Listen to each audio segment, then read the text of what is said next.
Hey everyone, we're back with another cool feature of Forward Buddy Bot, and this one gives you total control over your forward tag. You can now turn the tag on or off on your forwarded posts, all based on your own choice. This helps you keep your posts clean, professional, and flexible across different channels. Alright, let's see how to do it step by step. Go to Telegram and search for @ForwardBuddyBot. Tap Start to begin. Now you'll need two channels: the source channel, where your post originates, the destination channel, where your post will be forwarded. Let's set them up. Tap on Add Forwarding Rule.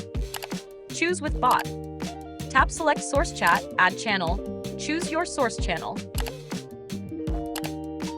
Next, for your destination, tap Add Destination Chat, Add New Chat, Add Channel. Select your destination channel. Finally, tap Done and Save Rule. Now your source and destination are linked. As you can see, if you write something in the source channel, it will be automatically forwarded to the destination channel. For now, the tag is off, so you won't see any tag. Now to make the tag visible, go to Forward Buddy Bot again. Tap Add Forwarding Rule. Click on With Bot, tap Forwarding Mode. You'll see an option called Forward Tag, On. Now if we send something in the source channel again, you'll notice the Forwarded From tag appears in the destination channel. If you don't want the tag to appear, just tap it once to turn it off. Want it back? Tap again. Simple as that. And that's it. You've learned how to forward posts with or without tags using Forward Buddy Bot. For more such helpful tutorials, don't forget to like, share, and subscribe. See you in the next video.